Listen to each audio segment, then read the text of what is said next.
সম্পর্কটা শীতল না উষ্ণ, ভক্তদের মাঝে প্রায় দানা বাঁধে সে প্রশ্ন। তামিমের আড্ডায় কেন সামিল হননি সাকিব? দেশের ক্রিকেট মহল বিচার বিশ্লেষণে তুলে ধরতে চেয়েছে নানা দিক। এবার বিশ্বসেরা সেই তর্কে জল ঢেলে পরিষ্কার করলেন কোন ধরনের ভুল কোনটা ঠিক। বন্ধু সাকিব মুখ খুলেছেন, শুনে নেওয়া যাক কি বললেন।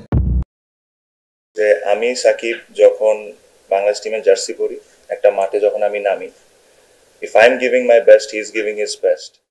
বন্ধু তামিমের সে বাংলাদেশের একজন লিজেন্ড ক্রিকেটার, এই মুহূর্তে ভাবে খুবই ডিফিকাল্ট ছিল আমাদের টাইমটা মেলানো, এছাড়া আর কোনো ইস্যু নাই।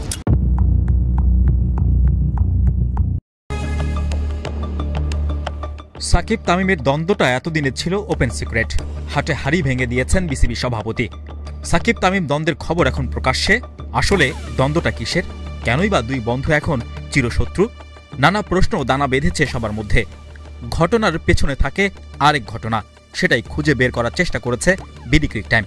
সাকিব তামিমের দ্বন্দ্ব একেবারে নতুন কিছু নয়, দীর্ঘদিন ধরেই কথা বলেন না একে অপরের সাথে। দ্বন্দ্বটা জাতীয় দল নিয়ে নয়, একেবারেই ব্যক্তিকেন্দ্রিক। আরও পরিষ্কার করে বললে কে কার চেয়ে বড়, এক কথায় শ্রেষ্ঠত্বের লড়াই। সেই রেষারেষিটাই ধীরে ধীরে দুজনকে দ্বিমুখী করেছে। মূলত দলে প্রভাব আর গুরুত্ব দেয়া না দেয়া এই নিয়েই দ্বন্দ্বের সৃষ্টি। দ্বন্দ্বটা বড় আকারে প্রকাশ্যে আসে 2019 ইংল্যান্ড বিশ্বকাপের সময়। ব্যক্তি ছাপিয়ে যেটা রূপ নেয় পারিবারিকভাবে। একজনের বিরুদ্ধে আরেকজনের অভিযোগও আছে।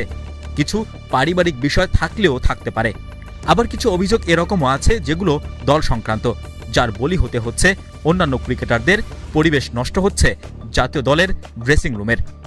এ নিয়ে কোনো পক্ষই কথা বলেননি আগে। অবশেষে মুখ খুললেন তামিম ইকবাল মহা গুরুত্বপূর্ণ ইংল্যান্ড সিরিজের আগে অফিসিয়াল প্রেস কনফারেন্স। মাঠের খেলার চাইতে বাইরের ইস্যু নিয়েই একের পর এক প্রশ্ন। তামিম নিজেও জানতেন এমন কিছুই অপেক্ষা করছে, তাই তো সব প্রস্তুতি নিয়েই এসেছেন। উত্তরগুলো তাই বেশ কৌশলী। তবে দুই বন্ধুর সম্পর্ক যে আগের মতো নেই তা একেবারেই পরিষ্কার।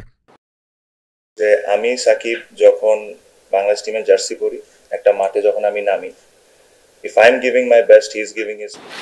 মানে কে কি বললো, কে কি হলো না হইলো, আমাদের সম্পর্ক কেমন, আমরা একসাথে কফি খাই না কি, এগুলো কোনো কিছু ম্যাটার করে না। ক্রিকেটে ব্যক্তিগত রেষারেষি নতুন কিছু নয়। বিশ্বের বহু দলেই বড় তারকাদের মধ্যে স্নায়ুযুদ্ধ চলে। ভারতের বিরাট কোহলি ও রোহিত শর্মার মধ্যে সম্পর্কের টানাপোড়েনের খবর এসেছে মিডিয়াতে।